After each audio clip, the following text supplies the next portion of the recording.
number of viewers for WNBA games that Caitlin Clark is not in is like 3 to 4 million. When she's in the game, when it's her game playing, it's like 17 million. Yeah. Well, I also look at the attendance in the arena. Yes. It's 8 to 10,000 everywhere else. Caitlin Clark, 17, 18,000. Without Caitlin Clark, the WNBA is having trouble advancing past the semifinals and championship games, so things don't seem good. Growth of the game speaks for itself, but it's also in the numbers. Just look at the difference in All-Star votes compared to last year. Asia Wilson led with just under 100,000 votes, and this year Caitlin Clark is leading with a little over 700,000. What a difference a year makes. The WNBA is currently suffering immensely and is finally realizing the Caitlin Clark impact, as evidenced by the significantly lower viewership of teams without Caitlin Clark. Caitlin's departure, do we think that these new WNBA fans are going to stick around for the rest of the playoffs? The Liberty Aces series might be one that draws some numbers. The disparity between 1.8 million and around 400,000 is wild, especially with football season being in full swing. Because watching games isn't the same as watching Caitlin Clark, fans are reluctant to do so. Look at this, please. If the WNBA had been more astute and had not allowed referees to ambush her, they would not have run into this kind of problem.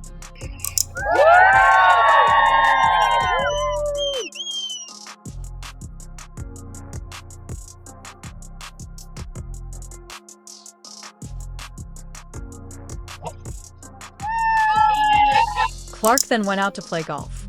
It's also reasonable to suppose that if Caitlin had been in the playoffs at the time, the WNBA would have expanded considerably based on the number of fans.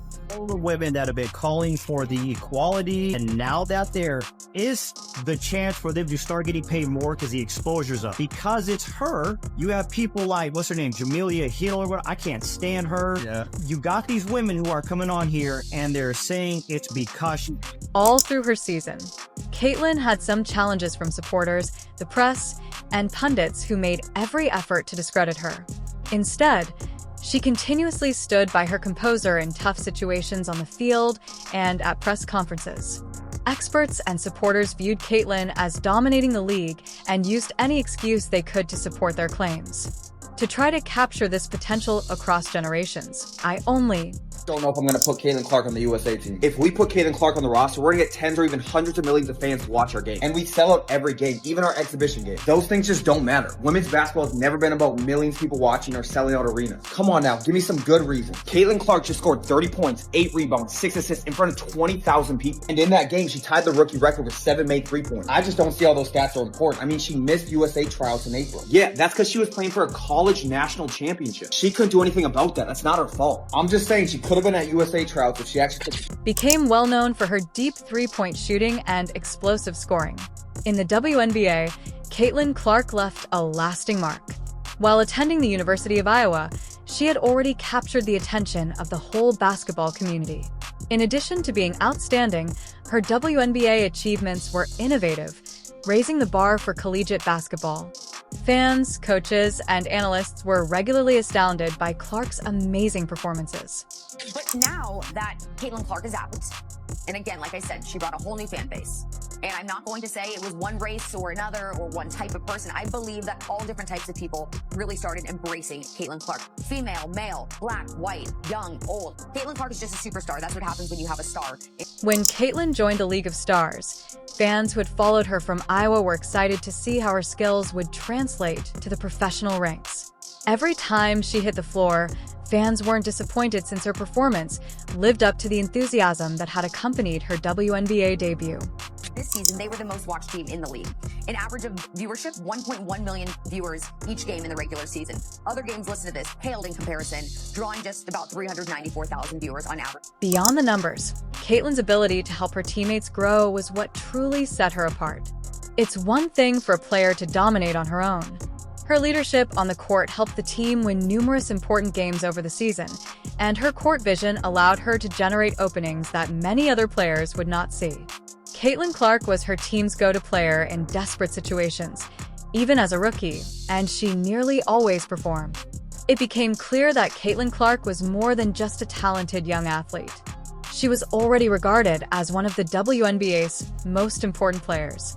The WNBA quickly recognized that Clark had the ability to become the league's face because of the unprecedented level of attention she brought to her games from fans and the media. Since Caitlin has joined the WNBA, we've now earned enough money for every single team to fly private. So if we put her on the team, we're going to be able to fly private all the way to Paris and back. We have been fighting for private flights for so many years in women's basketball, but I mean, we can go back to commercials. That's something the league has been asking for so long. And now Caitlin has literally given that to us. All right, I made my decision. Okay, good. So you're going to put her on the team. The world's going to be so excited. Caitlin Clark has brought us millions of fans, hundreds of millions of dollars, and private flights. But at the end of the day, that's just not enough.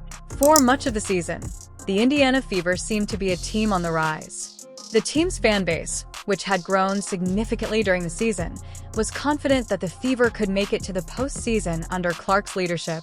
The group possessed every component needed for a successful postseason run.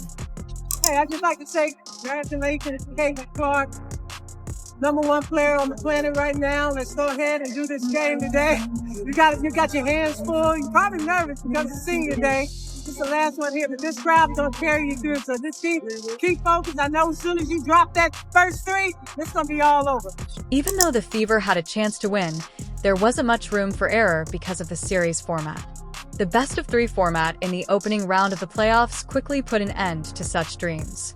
They were paired with the Connecticut Sun, a strong rival with more postseason expertise. Caitlin left early, and they lost due to the best-of-3 playoff rule. Talked to the GM in Connecticut, and I said, Darius, let's go back to let's take one game in Indy. He said, there is no way I'm going to do anything to allow my team to get out of this arena. I said, well, I'm going to. I said, because we will have 19,000 people ready for you. He said, I don't want to go back to Indy. But our players deserve a chance to play. The Fever, who had one of the WNBA's most loyal and enthusiastic fan bases and often packed arenas with about 20,000 spectators, were particularly devastated by the loss of a home game. Particularly for a young club like the Fever, that kind of home court advantage may make all the difference in a playoff series. Ultimately, the series felt like a lost chance for the WNBA overall as well as for the Fever specifically. The remainder of the playoffs would suffer because the league had lost one of its top stars much too soon. Following the Fever's elimination, the WNBA, which has been trying to grow its fan base and increase viewership, lost a crucial opportunity to showcase one of its biggest stars on the biggest stage when it used a best-of-3 format in the first round of the playoffs. This decision has drawn a lot of criticism. The 2023 season, the WNBA had grown by 40% viewership from 2022 to 2023. But with Caitlin Clark's arrival, it's grown by 400% viewership. What that means is if the WNBA were continued to grow at the rate it grew from 22 to 23, it would take until 2028 to do what Caitlin Clark did. However, that same kind of dramatic buildup is not possible in the NBA's shorter playoff series. As was the case with the Fever, a best-of-3 series can conclude before it really gets started. For example, the NBA gives teams more time to adapt, bounce back from early life setbacks, and generate drama throughout a series by using a best-of-5 format in the first round of its playoffs. The Fever were eliminated in just 2 games, taking a significant portion of the WNBA's postseason viewership with them. However, they may have had the chance to turn things around and return to Indiana to play in front of their home fans and continue the Caitlin Clark show for a few more games. The WNBA continues to strive for a greater portion of the sports market. Therefore, throughout a longer series, it's imperative to create as many headline moments as feasible. Things that this group accomplished that, a lot of people probably didn't think was possible, one, to start the season and 2, after the start we had to the season. So, yeah, it'll definitely be probably a little weird for me over the course of the first couple weeks, and then I'm sure I'll get bored and pick up a basketball again, so. The WNBA's regular season viewership figures were immediately impacted by Caitlin Clark's elimination from the playoffs. This was mostly because of Clark's performances, which attracted a lot of casual viewers who might not have previously watched the league. The results indicated that even high-profile matches with other celebrities, such as AIA Wilson and Brianna Stewart, couldn't maintain the same level of audience engagement that they were watching for Caitlin Clark, though, as the Fever dissipated and those viewers began to tune out. And without her, they lost interest. noise that I don't really listen to, honestly, because I'm in season. I have other things that we need to worry about than what other people have to say. I have a scout. I have 11 other minds on my team and in my locker room that we got to make sure that we're on the same mindset.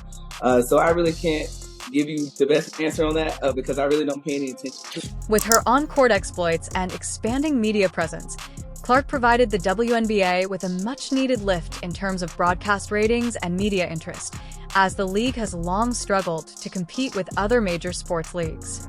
But now that she was no longer involved, the WNBA had to face the fact that its fan base was more specialized. The league should take note of the drop in viewership following her departure.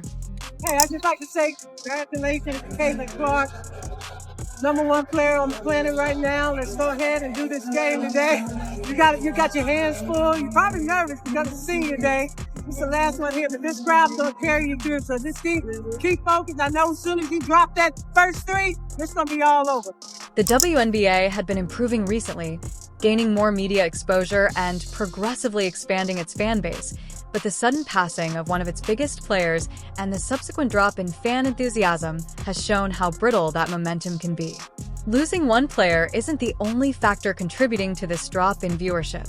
Losing the momentum that Clark had established during the season is another issue.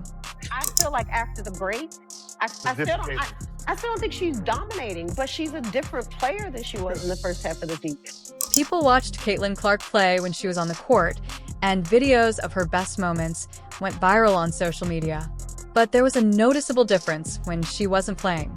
It was not until Caitlin Clark was ousted from the playoffs that the media and the WNBA itself realized the importance of the Caitlin Clark impact. Caitlin Clark is box office. She is a star. But you've known they were coming for you when you were waving your hands in your face to mock Caitlin Clark when you were beating her for the national championship. And so you knew they were going to come for you. You had to know. The media began looking at how important Clark had become to the WNBA's success after quickly realizing that her absence had a noticeable impact on league viewing. Although there were still a lot of outstanding players in the postseason, most notably AA, Caitlin Clark's expulsion from the playoffs was undoubtedly a setback for the WNBA. Wilson, a two-time MVP winner and one of the most dominant players in the league, had led the Las Vegas Aces to another postseason run and was looking to build on her already stellar record with another championship. Wilson was unable to replicate the same degree of viewership and fan interaction that Clark had introduced to the league, despite her exceptional talent and leadership. Wilson is not being disparaged here. Although she is still loved by WNBA fans and considered one of the best players in the world, her popularity only serves to highlight how unique Clark's appeal had grown. Despite Wilson's great play, there wasn't as much enthusiasm for the playoffs as there had been when Clark was still a contender. This demonstrates the range of appeal that gamers may possess. Few athletes ever have a detrimental impact on the NBA, and Clark had a way of captivating both ardent basketball fans and casual onlookers, despite Wilson's long-standing status as one of the league's top players and her incredible postseason exploits. Please hit like if you enjoyed it. Subscribe as well to view more videos right away.